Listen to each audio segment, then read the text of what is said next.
Circuit breaker પર કરવામાં આવતા મેકિંગ કેપેસિટી ટેસ્ટ સમજાવો. તો મેકિંગ કેપેસિટી ટેસ્ટ એ સર્કિટ બ્રેકર્સ પર કરવામાં આવતી શોર્ટ સર્કિટ પ્રકારની એક કસોટી છે, એટલે કે શોર્ટ સર્કિટ ટાઈપનો એક ટેસ્ટ છે જે ફોલ્ટ ઉપર ક્લોઝ થવાની અને શોર્ટ સર્કિટ કરંટના પ્રથમ પીક કે જેમાં ડીસી ઓફસેટની મેક્સિમમ કિંમત હોય આપણી પાસે, તો એ પીકને સુરક્ષિત રીતે વહન થવા દેવાની બ્રેકરની ક્ષમતાને ચકાસવા માટે કરવામાં આવે છે. હવે જ્યારે બ્રેકર ફોલ્ટ દરમિયાન ક્લોઝ થાય છે ત્યારે એમાં ડીસી ઓફસેટના કારણે કરંટ ઝડપથી ખૂબ જ ઉચ્ચ અસમપ્રમાણ પીક મૂલ્ય સુધી વધે છે, એટલે કે અસિમેટ્રિકલ કિંમત સુધી વધે છે, કારણ કે એમાં ડીસી ઓફસેટ કમ્પોનન્ટ ડીકેઇંગ પ્રકારનો હોય છે અને પ્રથમ પીકમાં સૌથી મેક્સિમમ વેલ્યુ એની પાસે હોય છે. આ peak current rated symmetrical short circuit current કરતા ઘણો વધારે હોય છે. તો મેકિંગ કેપેસિટી ટેસ્ટ એ ખાતરી કરે છે કે બ્રેકર નુકસાન થયા વિના આ વખતે ઉત્પન્ન થતા ઇલેક્ટ્રોડાયનામિક સ્ટ્રેસનો સામનો કરી શકે છે. આ ટેસ્ટ એ ચકાસવા માટે કરવામાં આવે છે કે બ્રેકર શોર્ટ સર્કિટ પર ક્લોઝ થઈ શકે છે. પ્રથમ, મુખ્ય એટલે કે મેઇન અસિમેટ્રિકલ કરંટ પીકનો સામનો કરવાની તેની ક્ષમતા ચકાસવા માટે. કોન્ટેક્સ, મિકેનિઝમ અને ઇન્ટરપ્ટર પીક શોર્ટ સર્કિટ કરંટને કારણે થતા ઇલેક્ટ્રોડાયનામિક ફોર્સને સહન કરી શકે છે તેની ખાતરી કરવા માટે, અને બ્રેકરની ક્લોઝિંગ મિકેનિઝમ ફોલ્ટ પરિસ્થિતિઓમાં પૂરતી મજબૂત છે એ સાબિત કરવા માટે આ પ્રકારનો ટેસ્ટ કરવામાં આવે છે. હવે આ ટેસ્ટની અંદરમાં બ્રેકરને હાઈ કરંટ ટેસ્ટ સર્કિટમાં જોડવામાં આવે છે. બ્રેકરના ટર્મિનલ પર 3 ફેઝનો શોર્ટ સર્કિટ કરવામાં આવે છે. બ્રેકરને આ ફોલ્ટ ઉપર ક્લોઝ થવાનો આદેશ આપવામાં એટલે કે કમાન્ડ આપવામાં આવે છે.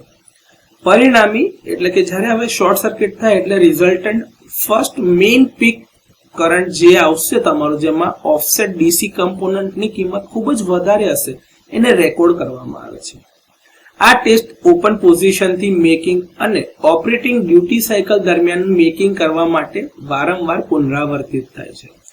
જે ડ્યુટી સાયકલ છે એમાં જે આ ઓ નો મતલબ છે ઓપન, ટી નો મતલબ છે સમયાંતરાલ એટલે કે એક ટાઈમ ડિલે, સીઓ નો મતલબ થાય ક્લોઝિંગ ફોલોડ બાય ઓપનિંગ એટલે કે બંધ કરવાનું અને હજી બી ફોલ્ટ હોય તો ઓપન થઈ જવાનું. બીજો એક ટાઈમ ડિલે ઉમેરવામાં આવે છે જે 3 મિનિટની ડ્યુટી સાયકલનો હોય છે અથવા 3 મિનિટનો સમયગાળો છે. ત્યારબાદ ફરીથી closing followed by opening operation લેવાય છે. આ ઓટો રિક્લોઝરની મદદથી આ ફંક્શન જે છે એ ઇન્કોર્પોરેટ કરવામાં આવ્યું છે, કારણ કે મોટા ભાગના ફોલ્ટ ટ્રાન્ઝિયન્ટ પ્રકારના હોય છે કે જે એકવાર બ્રેકર ઓપન કરવાથી ડી એનર્જાઇઝ લાઇન થાય એટલે ફોલ્ટ ક્લિયર થઈ જતા હોય.